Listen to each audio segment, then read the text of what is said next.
Welcome to Newcastle. We are delighted to have you on board the Toon tour, brought to you by Go Northeast. Sit back and relax as we take you on a sightseeing tour of Newcastle and Gateshead. You'll see interesting sights, fantastic bridges and stunning architecture. And we'll tell you all about the rich and fascinating history and heritage of this proud region. Coming up on the left is the Centre for Life, one of the city's most striking modern buildings. It's home to the Life Science Centre, a unique and immersive visitor attraction. Home to the biggest planetarium in the north of England and a mock-up model of the International...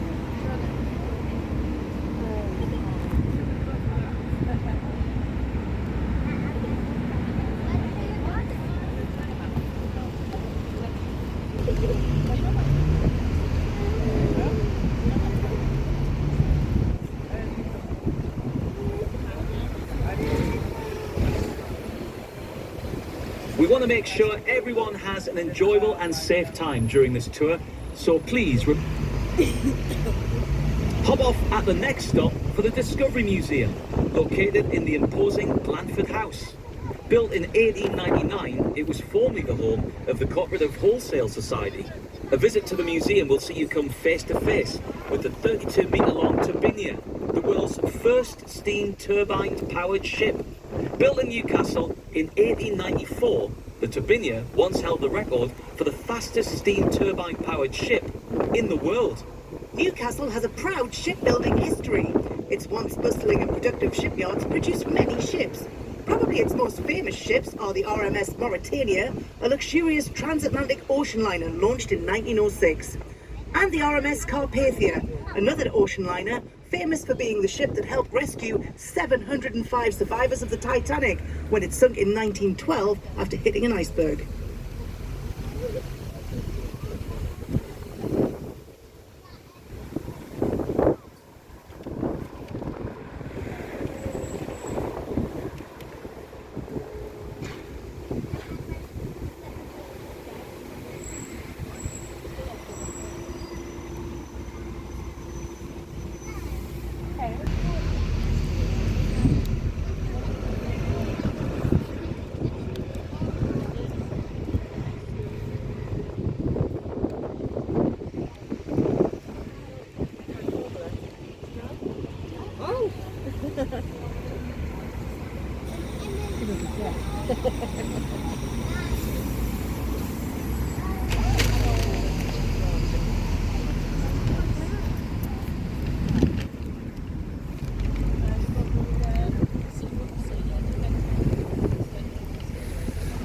Ahead of us, you'll see the magnificent Hadrian's Tower. Built in 2020, it stands at 83 metres high, making it the tallest building in Newcastle. On the top floor of the tower is a restaurant and bar open to the public. Why not take a trip up and enjoy a cocktail at 27 floors up, while enjoying breathtaking views of the city? You can even see all the way to the coast from the top.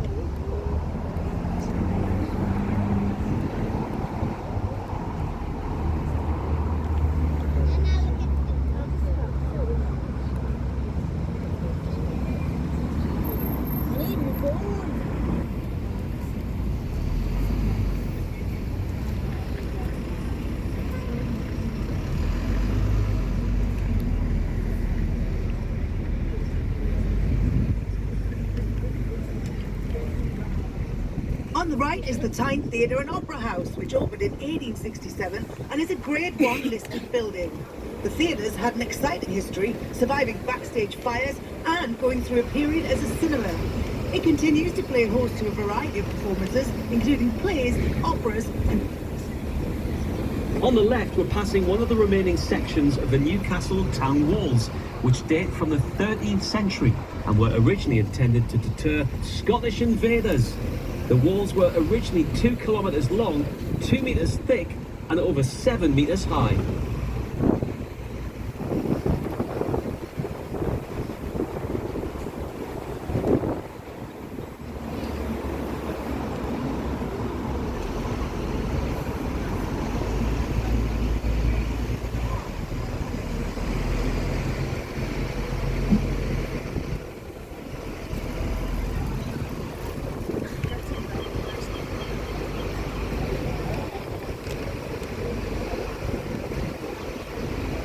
We're now heading up Clayton Street in the heart of Grangertown.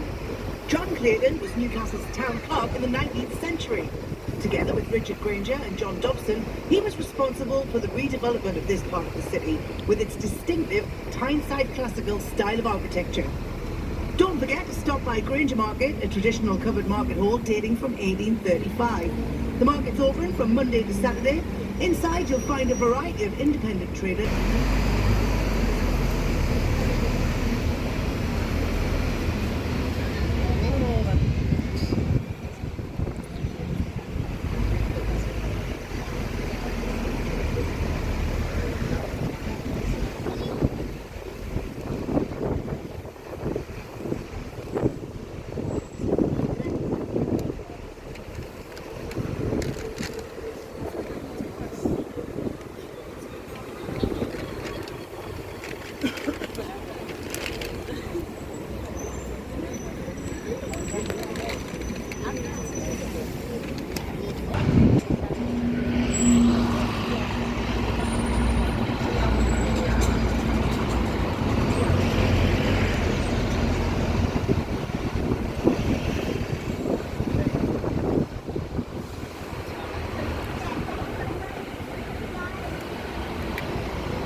On the left, you'll see the arch which stands as the entrance to Newcastle's Chinatown.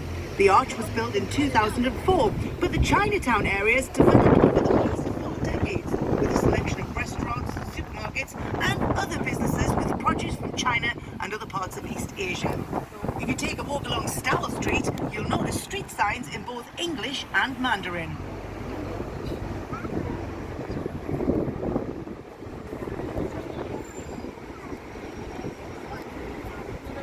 To their last domestic trophy win. Soon after winning the match, hundreds of thousands of supporters lined the city streets to see the players, including local hero Dan Byrne, from the top of an open top bus. Feel free to cheer and wave like a United hero from the top deck of the Toon tour. Just shout, "Hooray the lads!" No.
Who knows what he's into now? Yeah.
We're now approaching the Royal Victoria Infirmary, or the RVI as the locals call it, which dates back to 1906. During World War I, the infirmary became a unit of the 1st Northern General Hospital in wounded service personnel. In the grounds is a statue of a young Queen Victoria. Institutions bearing her name were given items of her clothing, with the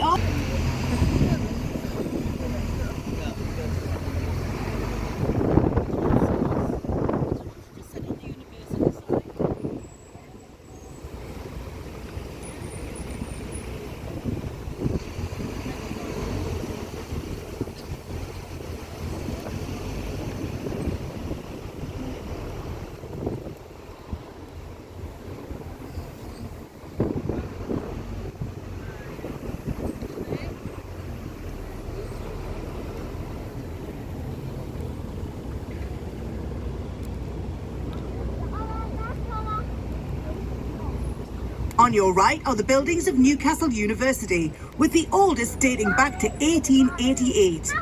The 35,000 students studying here. If you fancy a walk around through the university campus, be sure to wander through the picturesque gardens of the Quadrangle, nestled in amongst some of the university's oldest and most beautiful buildings.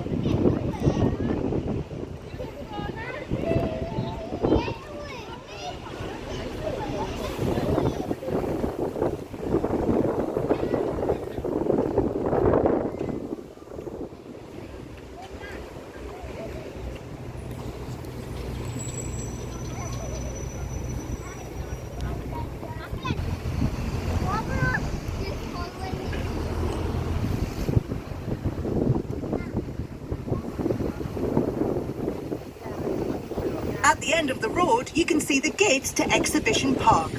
Originally created as part of the Town Moor Improvement Act, the land was originally named Bull Park, so called because it was where the city's bull was penned for stud. In 1887, it became the location of the Royal Jubilee Exhibition, which attracted over 2 million visitors. And then, in 1929, it hosted the North East Coast Exhibition, with over 4.1 million visitors. It now bears the name of the famous exhibitions it once played host to.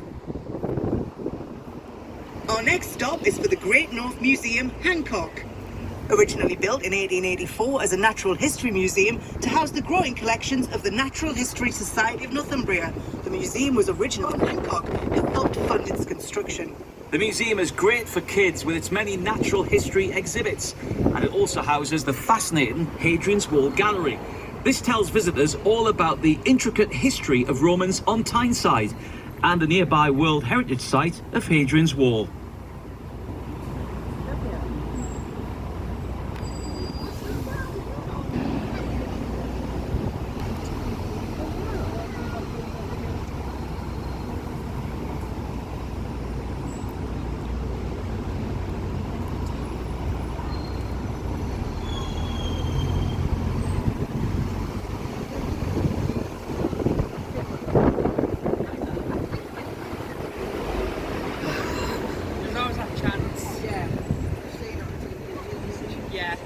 Right in front of us stands the striking Newcastle Civic Centre, opened in 1968 by the late King Olav V of Norway.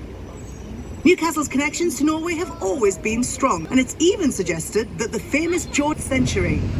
If you look to the very top of the Civic Centre, you'll spot 12 bronze seahorse heads sitting proudly above the copper green tower. They were placed to signal to visitors that they lead to the heart of the city's history and spirit. Hop off at the next stop if you'd like a closer look.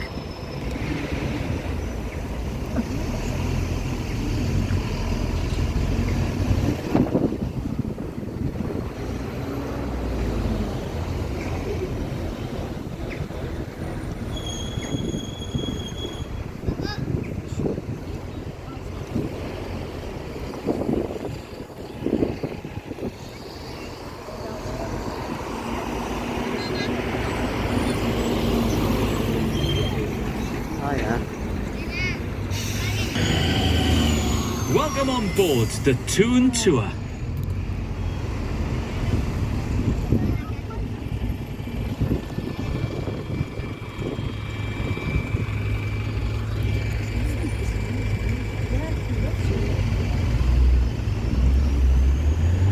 We're now approaching the Haymarket, an area named after a market where local farmers once sold their hay and straw.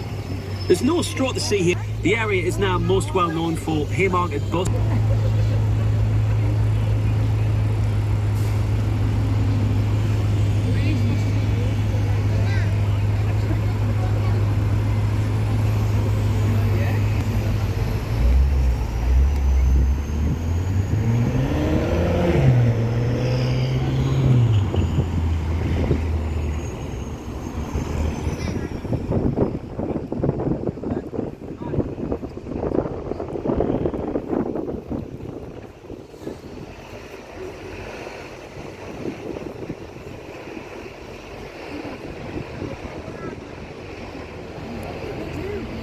As we turn into John Dobson Street, you'll see the city pool and Turkish baths on your left.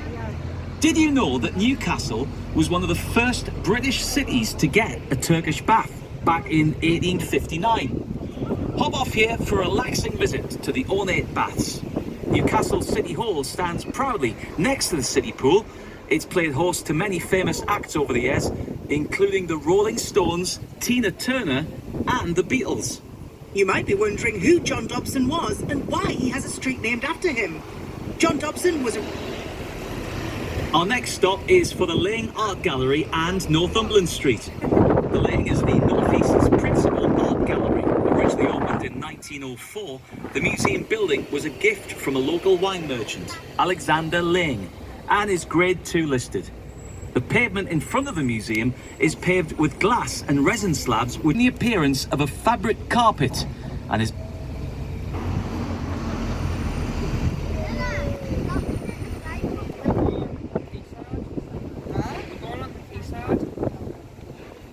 Hey, at least we get a scene time bridge. At least we get a scene time bridge. Yeah, that's true. Not the transporter bridge, but the time bridge. Something's better. To be honest, it is actually. Yeah.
As we head over the central motorway, our journey takes us to the east of the city towards the once a gritty industrial area, but now one of the city's most hip and vibrant neighbourhoods.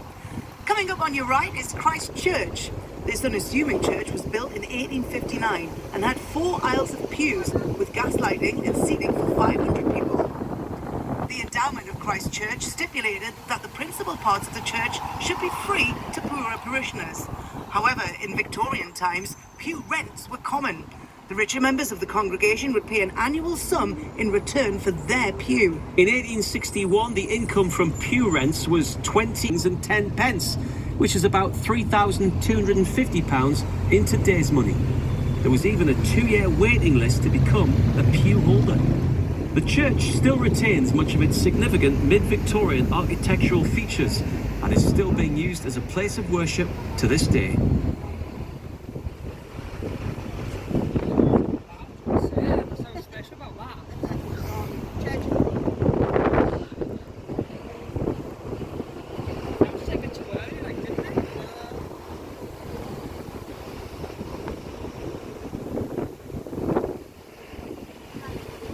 I think we're going through Biker.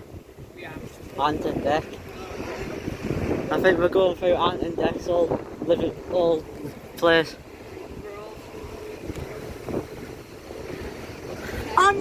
stop is for the Biscuit Factory and Gibson Street Baths.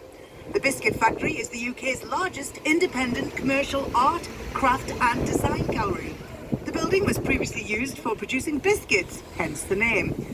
It now showcases and sells the work of over 250 artists and makers in seasonally changing exhibitions. Gibson Street Baths, which is a short walk from here at New Bridge Street, is a Grade 2 listed property which opened in 1907 as a municipal swimming pool, public baths and wash house, and is believed to be one of the oldest surviving bathhouses in the UK.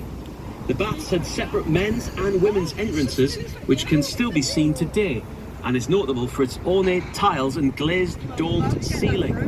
During the Second World War, the pool was used by the fire service as a reservoir for water to put fires out caused by air raids.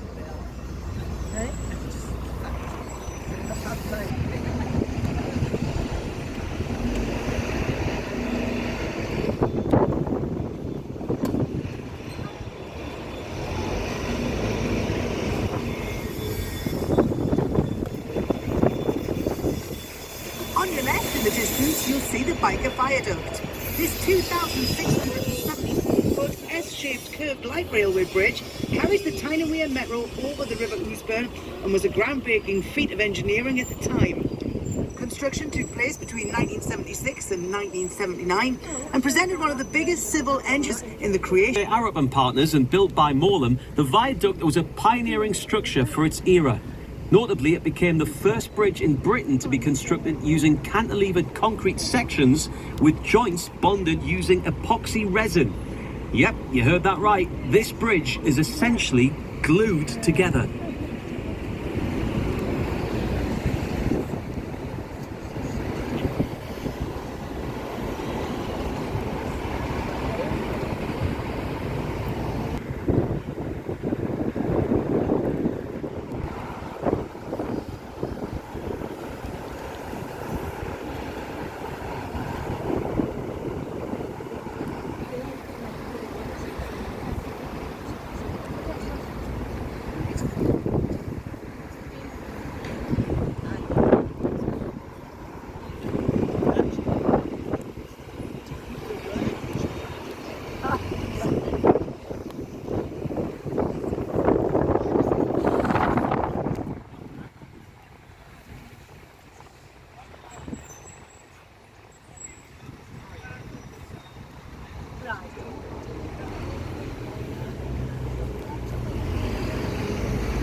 We're now descending into the Ousburn Valley, home to quirky bars and restaurants, a bustling music scene, flourishing creative networks, and abundant local history and heritage. Family-friendly attractions include Stepney Bank Stables, Ousburn Farm or 7 Stories, and the National Centre for Children's Books. For those wanting to sample some of what the Ousburn has to offer in the way of food and drink, try Kiln for fantastic cocktails and delectable food, or head to the Brinkburn Brewery for real ales in a relaxed atmosphere. Hop off at the next stop if you'd like to have a wander around.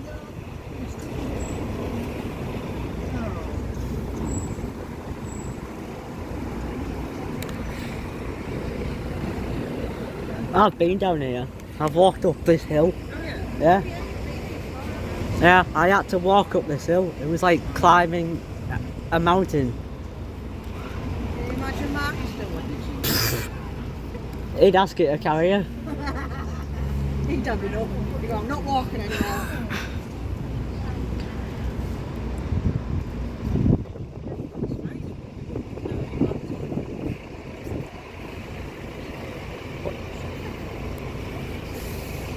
Hungry.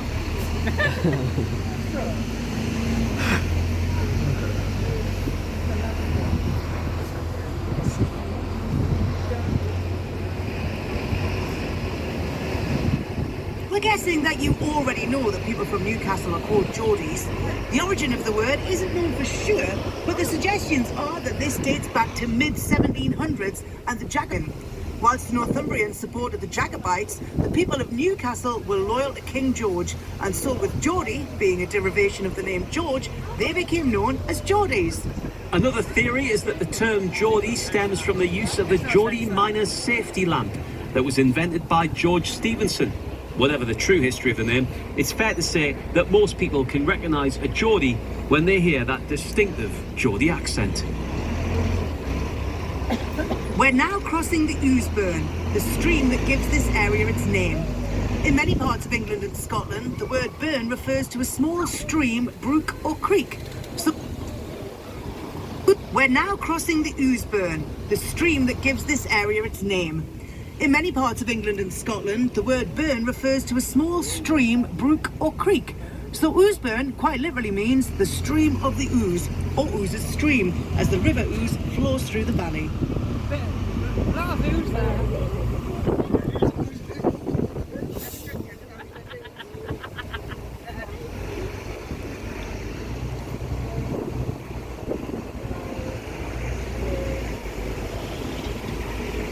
As we travel along Ford Street, you'll notice an imposing Victorian building on your left. Built in 1893, this Grade 2 listed building used to be Ouseburn School and has distinctive roofs in the style of temple. Just before the school, you'll see a piece of unassuming green script. This is the Ballast Hill Graveyard and was originally formed from ballast unloaded from ships that travelled on the River Tyne. Between the 17th and 19th century, Ballast Hills was the most important non-conformist burial ground in Newcastle, and it's estimated that up to 80,000 people are buried here. In 1930, the great Hop off at the next stop for Victoria Tunnel and William Coulson's monuments. If you'd like a walk with a difference, visit the Victoria Tunnel, which isn't visible on this tour. Once an underground wagonway bringing coal from a mine on the town moor to the ships on the quayside for export. In the Second World War, the tunnel was used as an air raid shelter, and it's still possible to see the benches people slept on during what must have been a scary time. Please note, you do need to book onto the Victoria Tunnel tour, and tours don't run every day. On your left, you'll see the Colonel Coulson statue. Colonel Coulson was a founding member of the Humanitarian League, formed in England in 1891. The League opposed both corporal and capital punishment, and was also a forerunner to the modern animal rights. It's the Toon tour.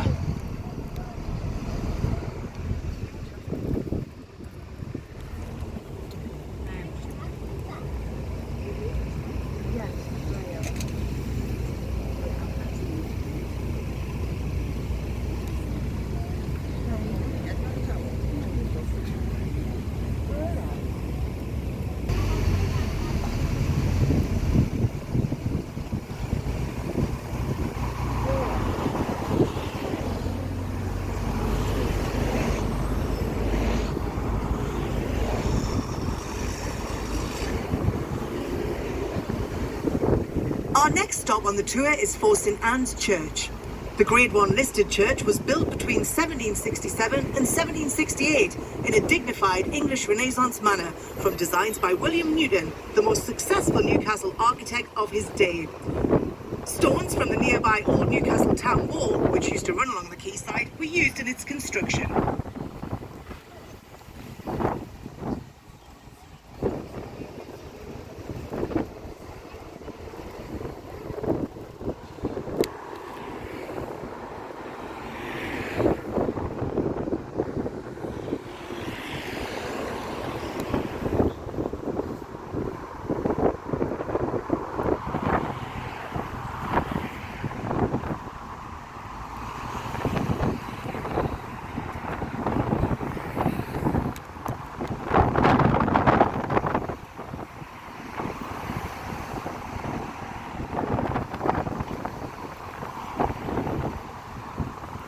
Our journey now takes us towards the quayside, one of the most iconic areas of Newcastle and Gateshead, and an important part of its industrial heritage.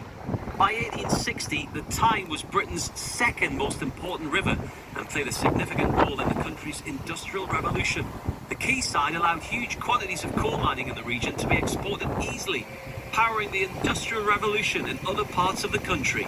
For centuries, Newcastle was recognised as the home of coal, leading to the popular phrase, taking coal me it's a totally useless and... We are now heading down to the Newcastle side of the quayside. On your right, the imposing building is the Law Courts, constructed in red sandstone and completed in 1990. The next stop is the main stop for the quayside. Alight here to take in the views, enjoy something to eat or drink in one of the great cafes and restaurants, or just take a relaxing stroll and enjoy the atmosphere. Enjoy one of the most famous views of the Tyne Bridges as we pass along the quay. Know what we're doing.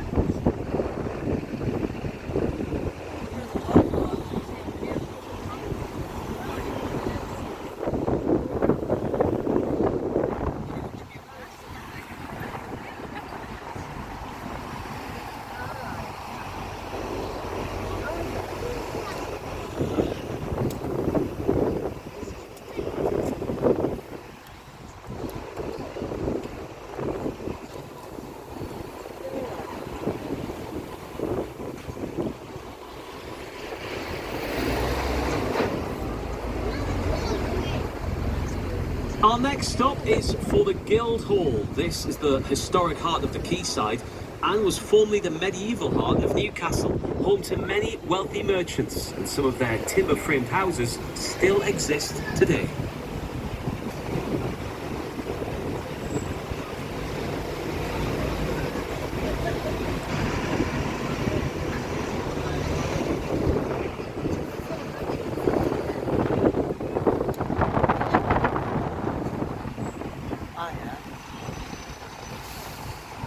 Toon.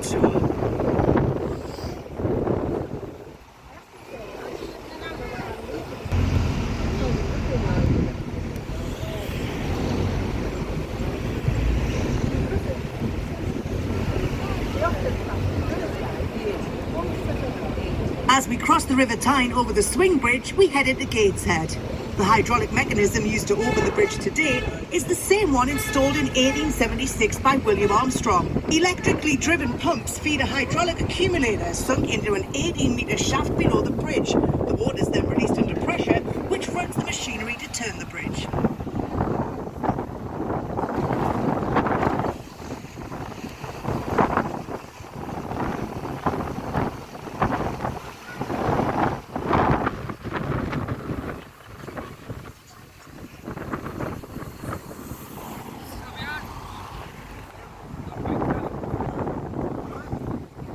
A short walk up the hill will take you to the Glass House, originally the Sage, which has 3 acoustically isolated concert halls and opened in 2004. It provides unrivaled facilities for people of all ages to make, hear and learn about music. You'll also find St Mary's Church. Dating from the 12th century, it's now a Grade 1 listed building. For many years, this building was the only church in Gateshead and has often been described as Gateshead's mother church. The church is home to several well-carved and artistic 18th and early 19th century gravestones.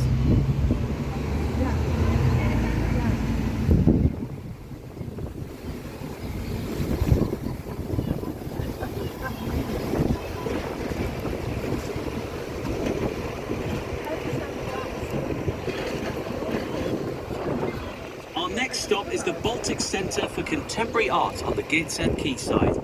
This building was completed in 1950 as a flour mill for the Rank and Harvest Company before being reopened as an art gallery and exhibition space in 2002. Inside you can find multiple galleries over 6 floors, as well as a balcony overlooking the River Tyne on the top floor. The centre is open Wednesday to Sunday and entry is free. Take a look to see if you can spot any kittiwakes.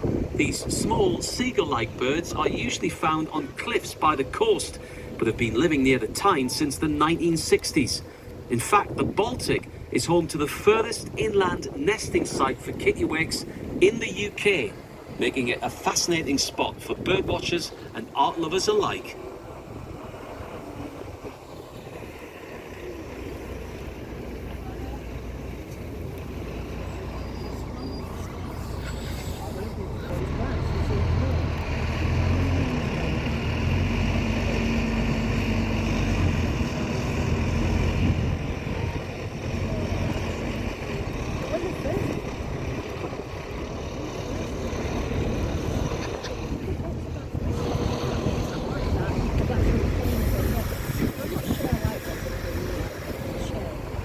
Did you know that the name Gateshead is derived from Goat's Head? It's thought that its headland was once frequented by wild goats, and that's how it got its name. Just along the road from where we currently are is Gateshead International Stadium, which hosted its first games in 1974, organised by Sir Brendan Foster. He also founded the largest half marathon in the world, the Great North Run, in 1981, which still takes place every September between Newcastle and South Shields, crossing over the Tyne Bridge.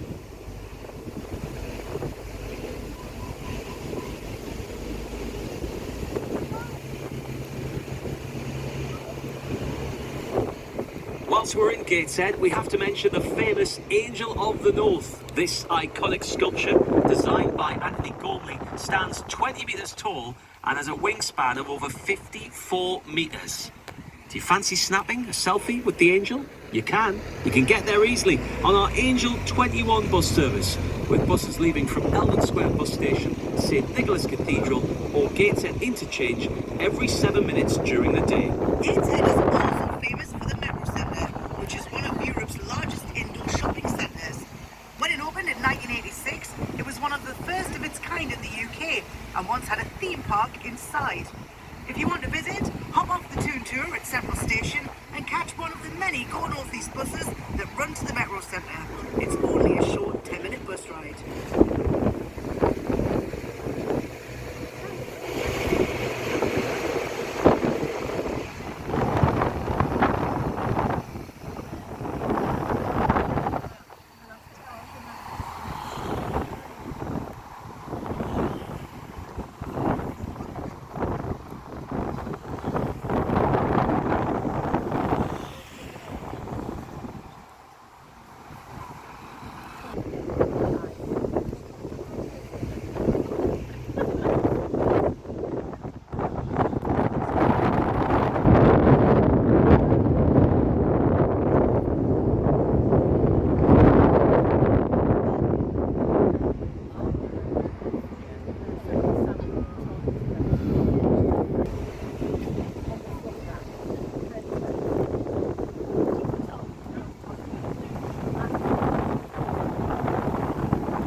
Shortly about the travel over the world-famous Tyne Bridge, linking Gateshead with Newcastle for almost 100 years, and is a defining symbol of the North East.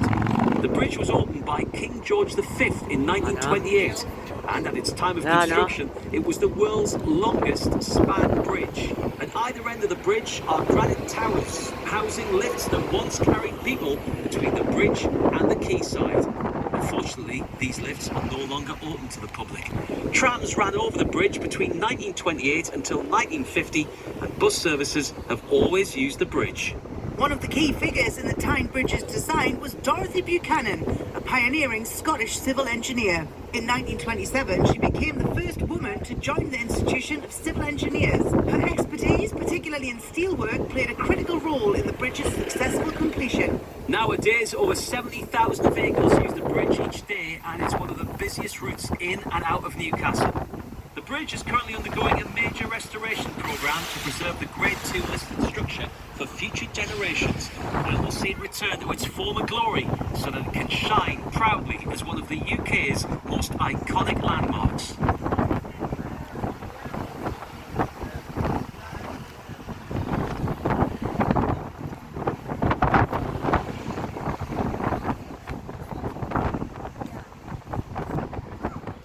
As we approach our next stop, Tyne Bridge North, you'll see 55 degrees north, which is the building in the centre of the roundabout, so named because of the city's latitude being 55 degrees north of the Earth's equator.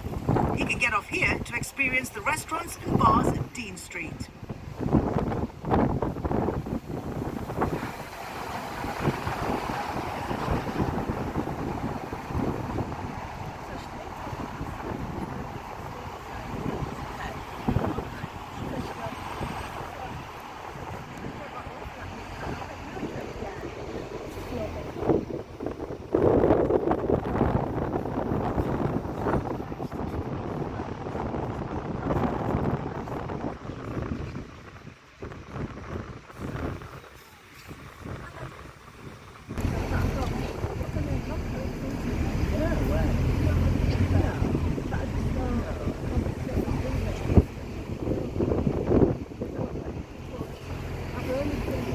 now head along Pilgrim Street, believed to be the oldest road in Newcastle. Its name is connected with the pilgrims who passed along it and through the Pilgrim Gate in the town walls to visit St Mary's Chapel in Jesmond. Before the construction of the central motorway, all traffic travelling from the south towards Edinburgh used to travel over the Tyne Bridge and along Pilgrim Street before passing up Northumberland Street, which is now pedestrianised and the city's main shopping street.